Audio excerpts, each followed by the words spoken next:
Hi, everybody. Good afternoon. Thank you for joining. People are slowly trickling in, being around midday, you might have your bit of lunch or a bit of a snack there whilst you're going to sit with us through this. We have a couple of breakout sessions, which gives you the opportunity to actually run through some of the content that we're actually addressing today, so that we can also help tailor some of the content around some of your needs.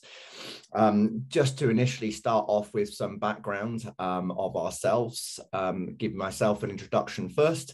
Hello, I am Ryan Haynes. I'm from Haynes Marcoms. We are a marketing communications agency. Our background is probably more within brand, PR, content, particularly use of your owned and organic channels and thought leadership.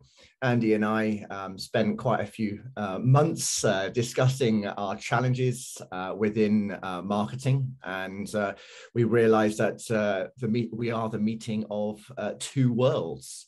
And as a result, we felt that we could help really identify some of the wider challenges that companies and heads of marketing really sort of are challenged with today, particularly in our new climate, which is why we've come up with this with this webinar and the content that we are sharing, why the cost of acquisition is bad for your health.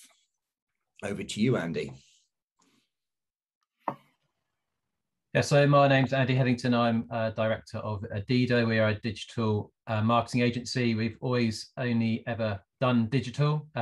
We've been established since 2003, and we help our clients to evolve their digital marketing by working with them over many years to hopefully generate positive ROI. So the things we're talking about today are, as Ryan said, a combination of my ideas, Ryan's ideas, and trying to present some best practice to try and solve some of the common challenges that we see. So this session will be lasting about 45 minutes, a couple of breakout rooms in between. Feel free to send us comments or questions within the chat box if you have any during the course of our webinar today. If you feel comfortable with your camera off, perhaps you might feel more comfortable as well having your microphone off until we enter the breakout rooms, and then we can get a better idea as to where you are with your marketing plans, strategies, and channel management during the course of this session. So let's get started, shall we? There we go. Right. So costs. Why is cost so important? Perhaps it's really about looking at those results and what you're trying to achieve for the business, and understanding how much it is to convert a prospect into a customer will enable you better understand how each of your channels are performing and which ones are contributing to that return of investment for the time and the resources and the budgets that you're investing in your marketing to drive those sales across your business, whether you're a B2B or a B2C business. So throughout this session, we're going to be looking at the different channels and how you can look at different metrics and track the performance of those in order to better understand how they contribute to the performance of your wider marketing activities.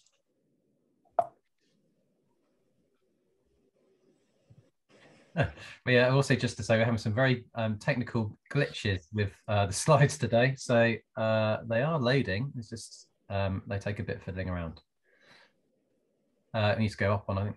So as Ryan just said, there are many costs you might need to consider when looking at understanding what ROI is and how to calculate it. Really what we're trying to educate you today is just thinking about what it takes to generate a sale, generate a lead, and how you measure the costs of those. So for some of our clients, it could be commission payments to third parties. Sometimes it's digital services and paid media costs. So if you're using Google as a channel to acquire new business, what are the costs of all of those different parts within digital media? And the one that often gets missed is staff. How much are you paying your marketing staff, your sales teams, all of the costs associated with that, and then also traditional media such as maybe events, looking at PR, etc. So all of those things need to be considered when you're looking at the costs involved. And really then the challenge is then trying to understand the commercial performance of each of those different channels individually, and also then the compartments within those individual channels themselves, but then also as a wider picture within the business and all the processes that may be involved in generating the lead and sale. So it can be quite a wide ranging thing.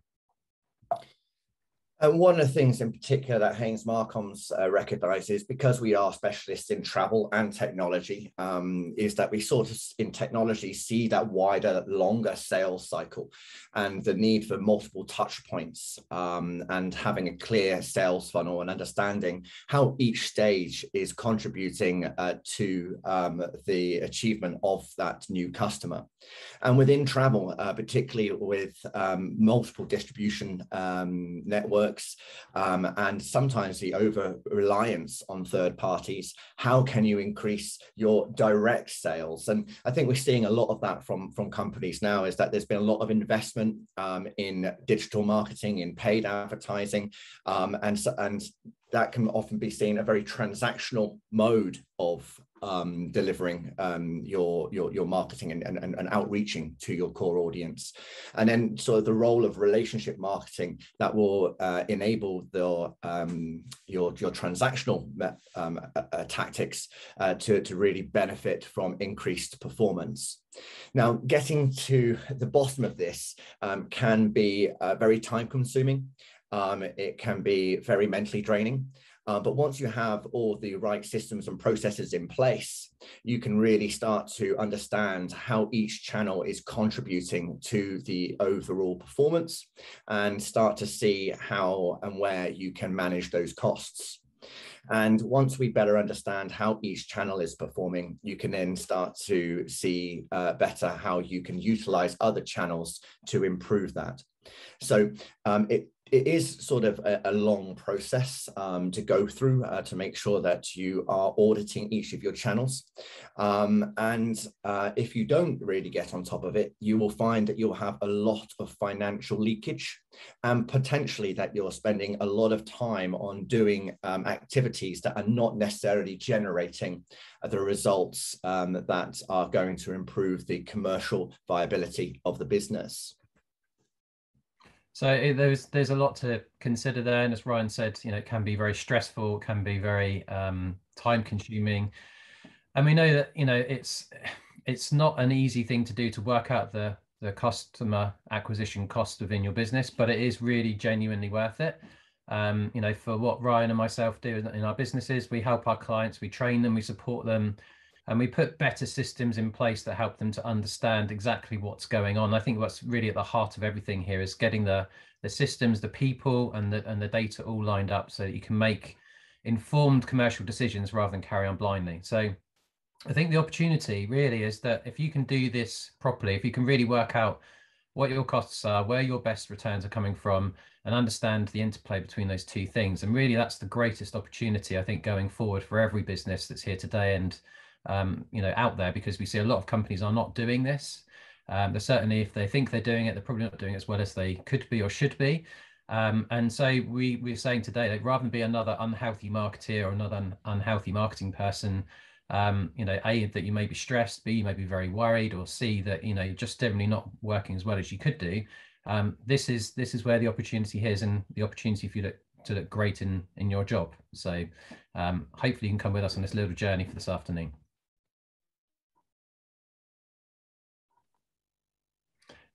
Here we got a slide problem. So fundamentally, it's about tracking the right metrics. We know what perhaps costs are going out, and we know what measures we could be looking at. But in terms of this, looking at things and being more healthy, if you were going to measure things for your own personal health, you'd be looking at how much calories you're taking. You're looking at the type of calories you're taking in. Are they carbs? Are they sugars? Are they proteins, etc.?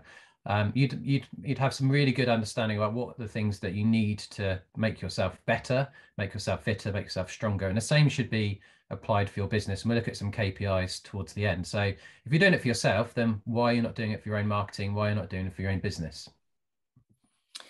And above all, it really comes down to what your commercial goal is. We've got Farah versus Asher Smith, you know, a longer distance runner versus a shorter distance runner. The type of training and the sort of the mental agility that you need for each of these types of distance running is quite different. And the same thing is when it comes to transactional versus relationship marketing.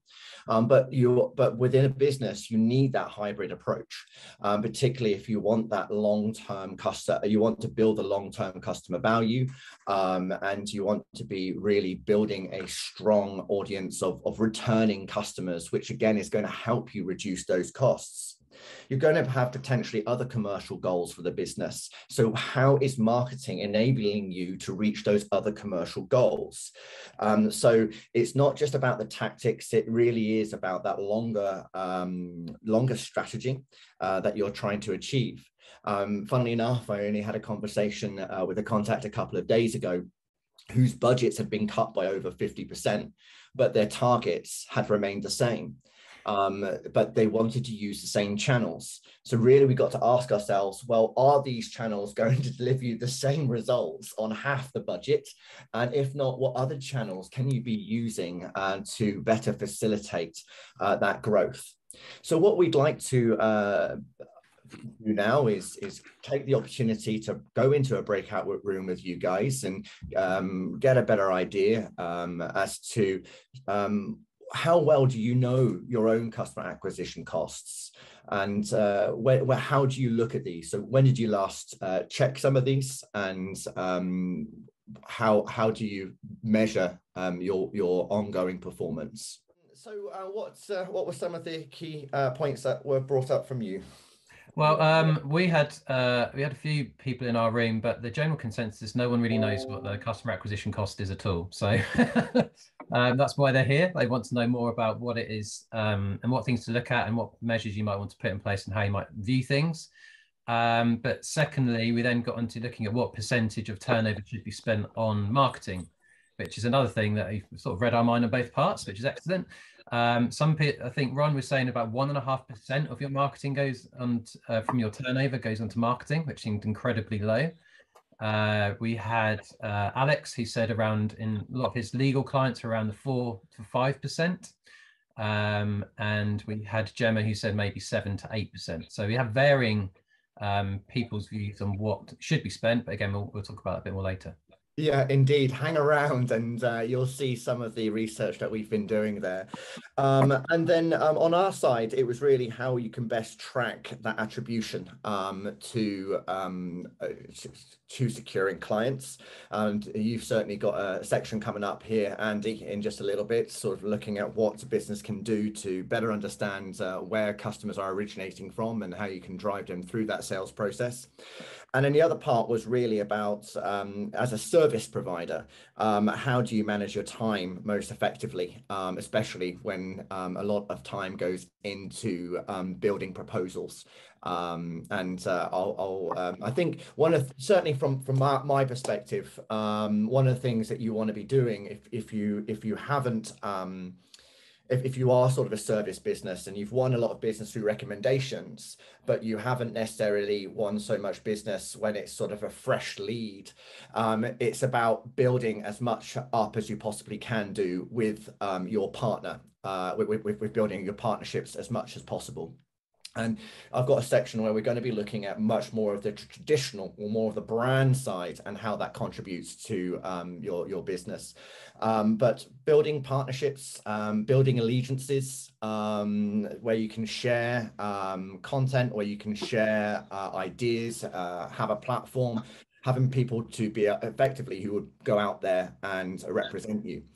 So Haynes Marcoms, we work with numerous businesses in partnership, and each of those help raise our profile through brand and make us recognized as a credible and reliable partner. And really, if people don't know you, that's the one thing that needs to be done. And that's really part of that relationship marketing side of things rather than the digital marketing side. So the more that you can start to look at how you can, I guess, what we call brand ambassadors, how you can build those up, the more people you've got out there effectively representing your business. So how do we calculate ROI though? As you say, you don't necessarily know through the conversation of Andy what you're spending or what your costs are. Over to you. So when we have the digital marketing part of costs you may be spending out, there are many ways that you can look at your activity and how well it's performing. And I'm going to go and look a little bit more detail on this later on. But what we typically see with clients who come to us is that they may be looking at their marketing spend and how much they're getting back, just sort of like a conversion rate or a cost per lead. Or cost per acquisition, which is the sort of second layer down. So very basically, you might look at how much you're paying for a cost per click, what your click-through rates are. These are very easy to track things. And if you have Google Analytics or something like that, you can look at how many leads you're generating through your website and work out how much time and effort and money you may be spending and how many leads you may be generating. But the problem there is that those leads may be completely duff. You know, even at Adido, we get quite a few leads coming through our website. I look at how much we spend, and from a cost per lead basis, seems to be brilliant.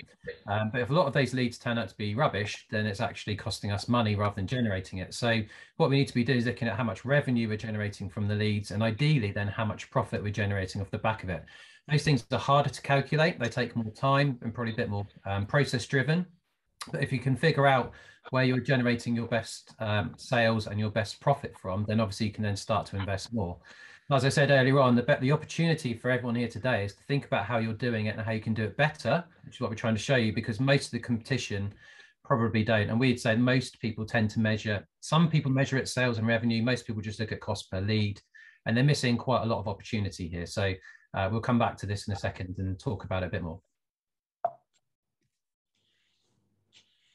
So driving costs down, we've really, Andy and I sort of looked at this and really, you know, recognized that this idea of the digital ceiling is that you can be investing in your search ads and social media advertising and sponsored advertising campaign, but how and where are you actually building those relationships with people? And that's where first-party cookies or first-party data, where you own the data, is going to be incredibly valuable to a business, rather than relying on these third-party advertisers to try to bring you traffic. You know, once you've got them in your funnel, then you want to be building that relationship with them much more, rather than focusing on that sort of transactional approach, because then, as we said earlier on, this will give you opportunity to build those returning customers. And therefore, you know, looking at that wider network of the different channels that you can use, that will help facilitate that. I mean, SEO can be an activity that you do purely on your own site. But if you start reaching out to through media and through PR and through having your services or your products listed on third-party websites, then you're then spreading your network further, which will then start to help contribute to the performance of your SEO or your PPC campaigns. But everything has changed in the last 18 months. For a lot of businesses, whether it was cold calling, print advertising, or even word of mouth, you know, where social distancing meant that people weren't necessarily talking as freely about their experiences, about their purchases, about their consumption as they have done in the past. We're now entered this low touch economy where people are effectively spending more time dipping in and out of media or apps, or you know, multiple emails being thrown through to them, and digital media channels of all kinds. And so the past habits have really started to change a lot more. I've noticed this particularly within travel. Travel not being able to happen, particularly for the last 12 to 18 months, the travel industry has seen huge amount of change in consumer purchasing behavior. And what you need to do is really better understand that customer journey on an ongoing basis and have a closer relationship between yourselves and your channels in which you're marketing, and how those digital channels are contributing, as well as how you're able to spread yourself to reach a wider network. Our background, particularly in brand and marketing and PR, we had a client come to us who suddenly wanted to sort of invest in digital. They'd never, ever done digital before. They had a social media profile on Facebook, but that was it. But they were spending £65,000 a year on print advertising. They couldn't tell you what the performance of that was. They couldn't tell you what results they were getting due to doing that activity. It was just something that they had copied other companies in doing. And there was no direct call to action. And therefore, there was no way of them being able to clearly measure the performance of that. So when it comes to, say, print advertising, there is a role for that, but you've got to really understand what that purpose is and how you're using that to target your very specific buyer audience. And then start to identify ways in which you can use that print advertising, either using QR codes or special offers in order to better understand how it attributes to your return of investment.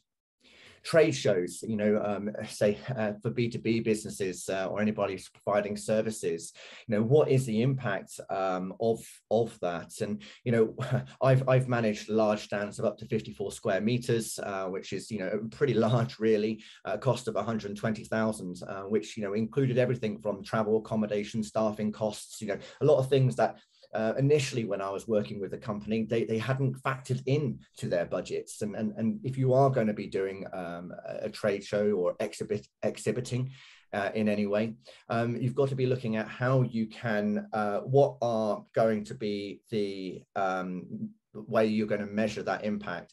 Is it a number of people that come to your stand? How you're going to build relationships with other partners that might be attending?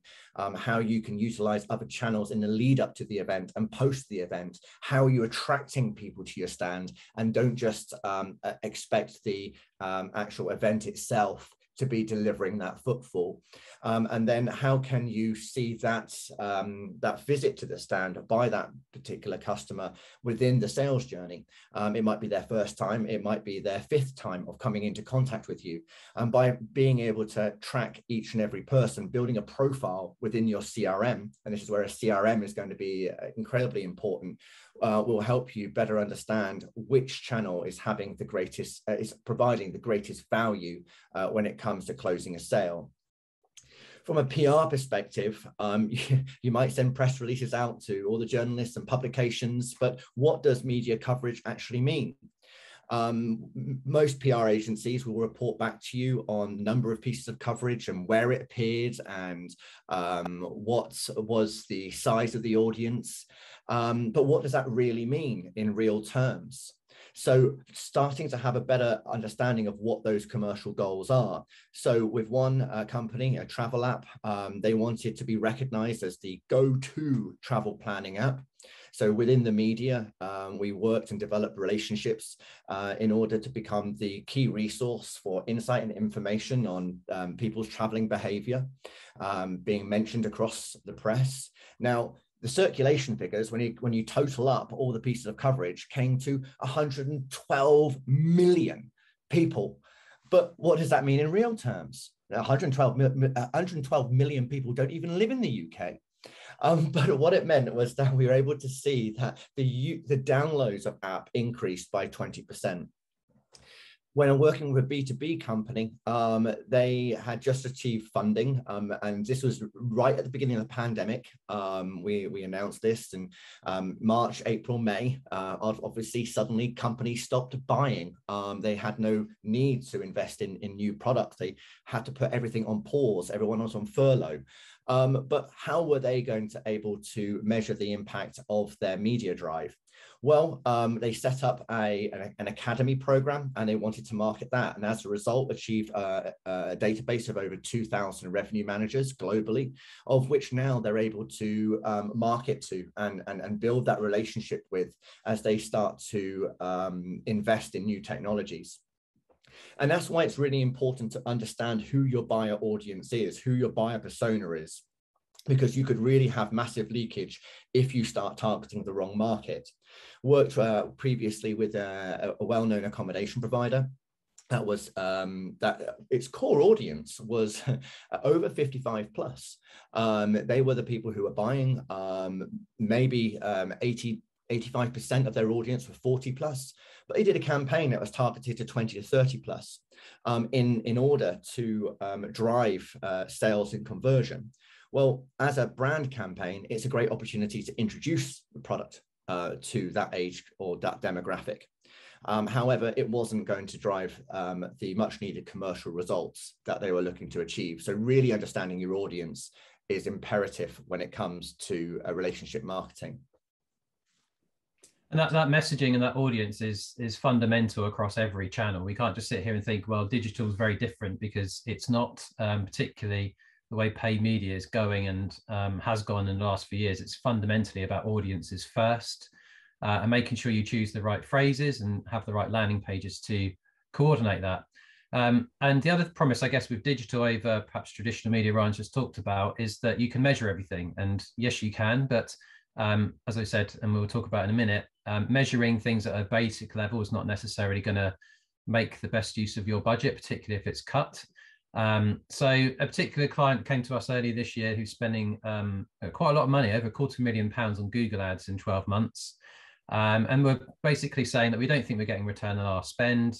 How can you help us? And really, we had to spend some time going through their accounts in quite a lot of detail, not only to look at the campaign to see which phrases had converted.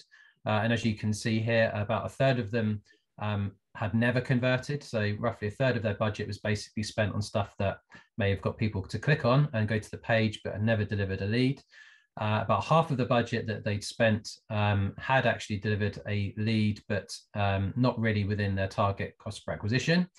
And around 15% of the budget they'd spent actually had delivered some good ROI and some good profit, albeit that 15% or 14% was fundamentally brand traffic, which they probably would have got anyway. So that was just looking at the costs. Now, if you then start to think about someone in sales has to handle the lead when it comes in, talk to the potential client, disqualify it, move it through the various phases of the funnel, the cost would have been phenomenal, perhaps, into maybe even 7 figures. So just on a media spend alone, only £1 in 10 was actually delivering anything profitably. It was a really good example of how not to run the campaign, and really where just tracking to lead, where the leads were going up, but they weren't really actually closing, was really, really ineffective and a very bad idea. So we then need to start thinking about tracking, which is not the most sexiest of topics I know, and one that probably a lot of people here may not even know how they're tracking online. But for us, again, it's a fundamental pillar in terms of understanding where ROI comes from and how to spend more effectively. So for some of you here today, you may have completely online businesses. You may be able to start taking bookings or sales online, and someone can make an initial interest. Maybe they can get a quote on a holiday or an insurance product, whatever it is, and they can buy it. But if you're in the second and third one, where you need some sort of human interaction, you need some offline processing, then you're going to really struggle to very simply see your return on investment from a digital perspective. So what you're going to need to do is implement some offline and online to matching, in order for you to then understand where your traffic online is generating you sales offline. So we talked about CRM, we've talked about CRMs a lot, and we'll carry on talking about CRMs.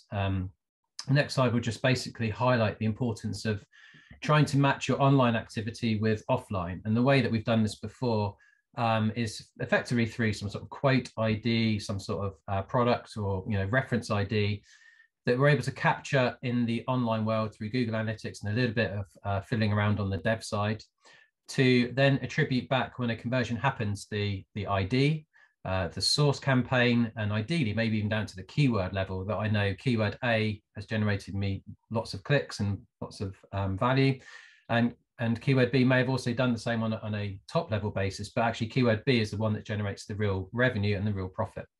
So I need that ID to then be passed through into my CRM, so that when a sale happens offline, and I can process a booking, I can process a conversion, I can process a new customer, that ID is then tied back, and we can do this process of maybe weekly, maybe monthly, maybe quarterly, match back to see where the leads are generated online and where the profit is coming through, and which products they're buying, which ones they thought they were looking for, which ones they've actually bought. There's lots of analysis and insight that you can gather here. And when we can implement these sorts of processes, when you go away and think about how you're monitoring and measuring things, one example client, we saw a 42% increase in their effectiveness by just having this process in place. So we were able to dial down on things that weren't working and push the things that really were. Now, that's done on a last click basis, i.e. what was the last click someone did on a web page or through Google or Facebook before they then converted or made a lead. Now, that's a really good way of looking at things, and that's probably the thing that I guess most people here would need to do. Once you've got data on that for 6 to 12, 18 months, then you then need to take it a step further, which is to then look at all of your different channel sources digitally. And again, you can maybe even start to look at offline if you have something like HubSpot, and look at the attribution you may have of all of those different costs you have to see where some of the costs are associated with starting interest, maybe pushing interest through, nurturing it, and then the ones that then convert, because the ones that convert might not be the ones that start the journey and vice versa. So again, we've seen it before where some customers, there was a holiday company we worked with previously, their analytics were saying that these phrases over here don't convert at all, so we turn them all off. And what happened when it came to the summer sales season turn of year is that January was very, very quiet. And what actually they've done is they turned off all the phrases that generated the interest but didn't necessarily convert. And so when it came to peak season, they called us in a massive panic to say, we've got no sales, we need to do something.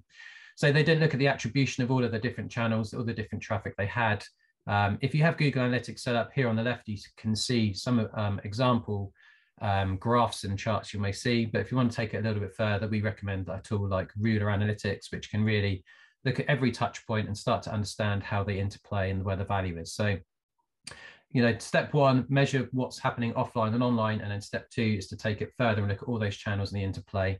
As I say, Ruler can be used, HubSpot can be used, any other systems you may want to look at, but it's really understanding of that totality as best you can.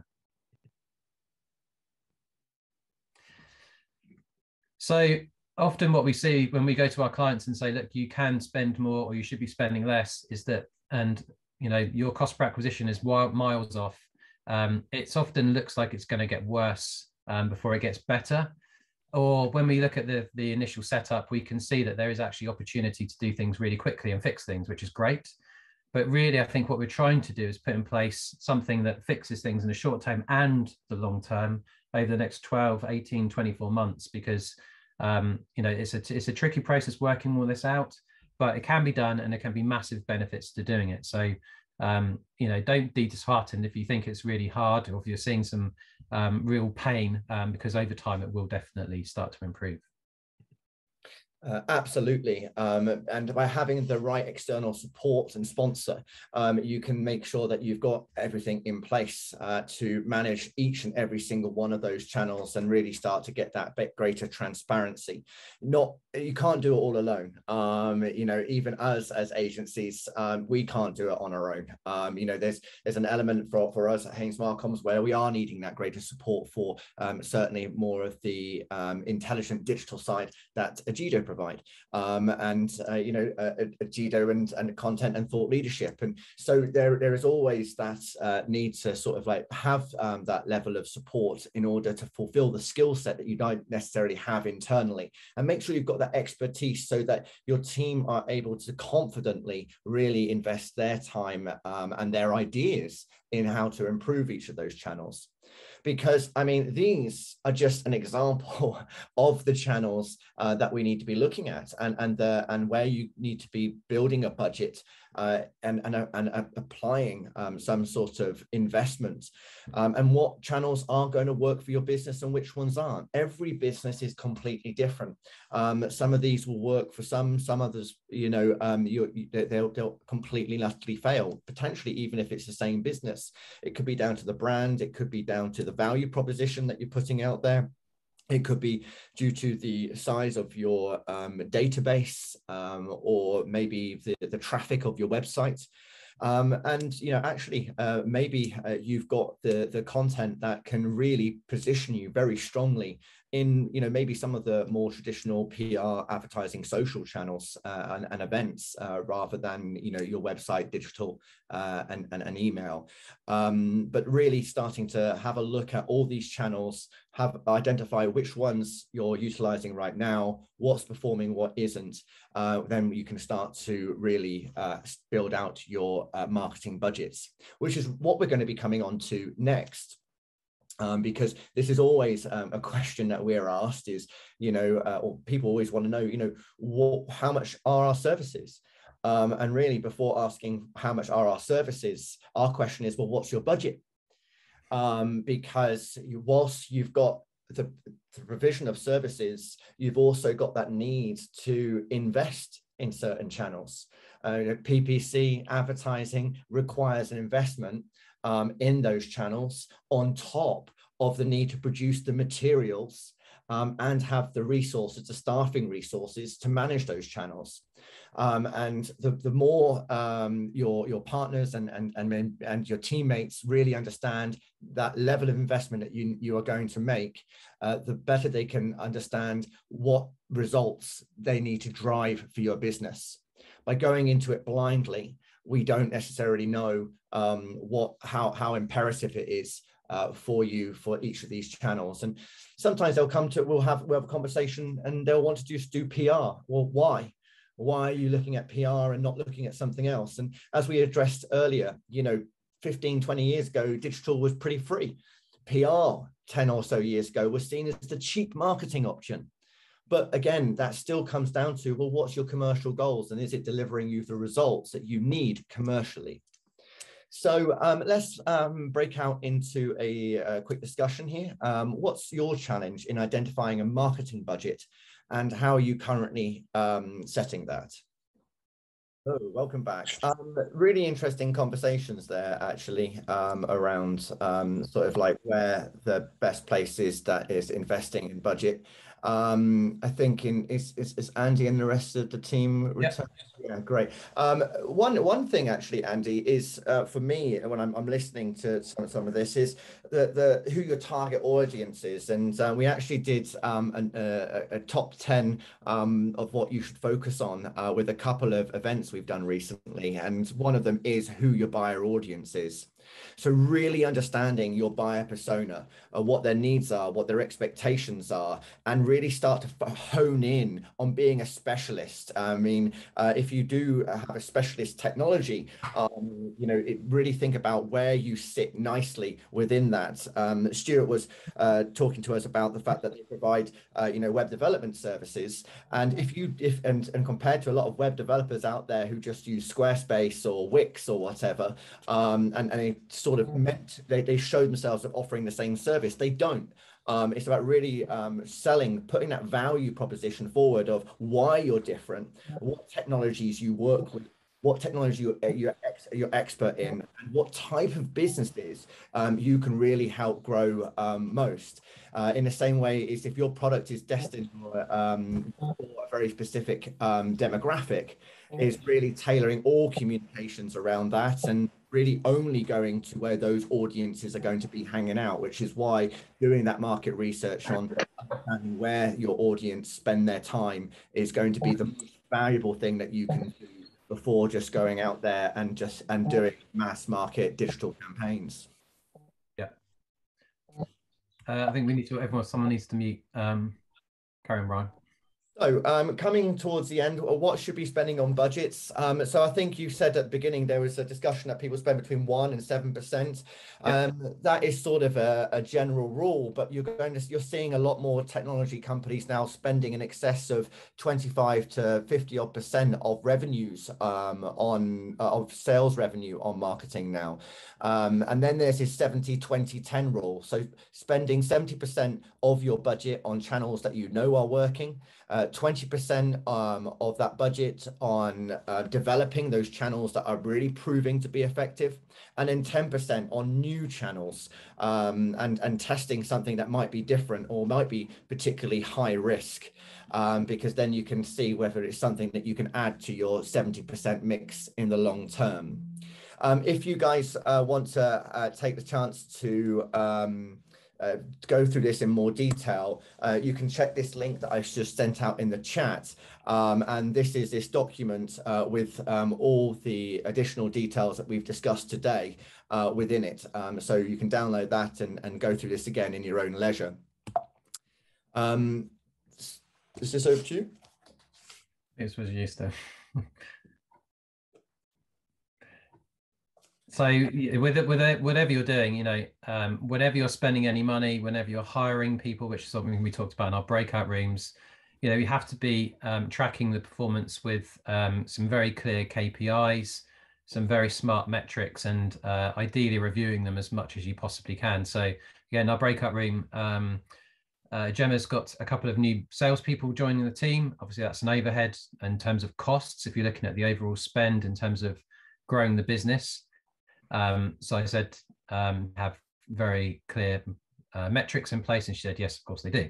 So, when you're having these people, if a staff and sales team, or if they're marketing people, make sure that the metrics are very clear, make sure they're very easy to see and understand, and then, monitor them over a period of time. Because if you don't, then it's very easy to spend money. I think there was a story that I heard recently, maybe from Ryan, I can't remember, but they basically were spending £1,000 on PPC per month.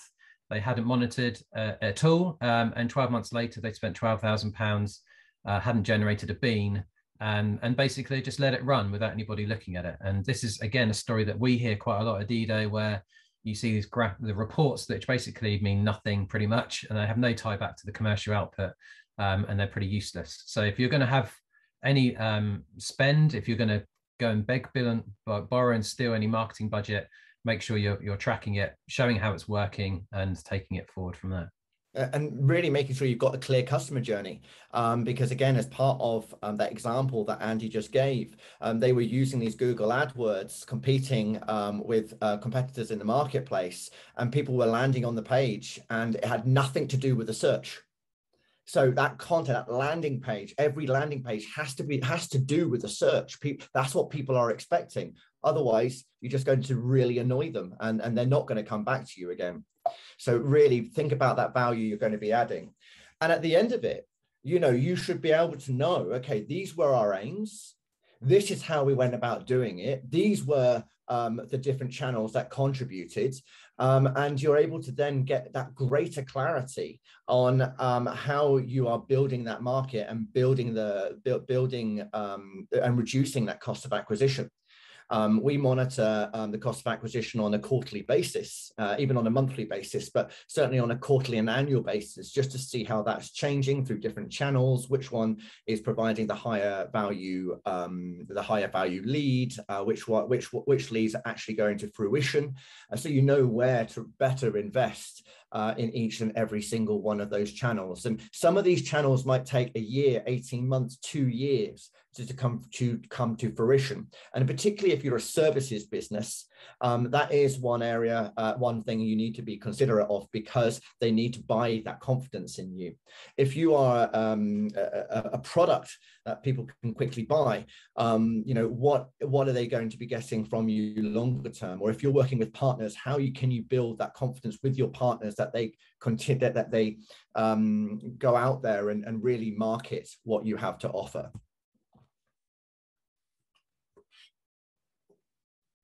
So we've reached the hour, which seems to have absolutely flown by from my perspective. And I hope everyone that's here today has picked up some ideas, some thoughts, some things to revisit. Just a final few thoughts from us, I guess, to finish. Linking any marketing budget, any cost per acquisition is really also really basically looking at the business commercial goals. As Ryan said, are you trying to run a sprint with your marketing and your investments, or are you trying to run a really long marathon and build a business over a long period of time? And each of those can work very well, but you have to have that in mind in terms of what you're trying to do.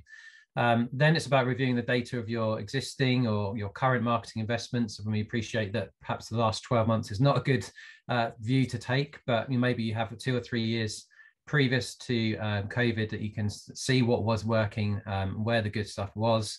And then think about the customer journey. Again, Ryan just talked about that. How are people interacting with me online, but also offline? What does that look like? What's the process like? And can you track any of those channels or all of those channels ideally, so that we can ideally figure out where our costs are going, where our time is going, where our energy is going, and where we're seeing our best returns. And having that data is really, really key, because we know that the businesses we speak to, most of them are not doing these things.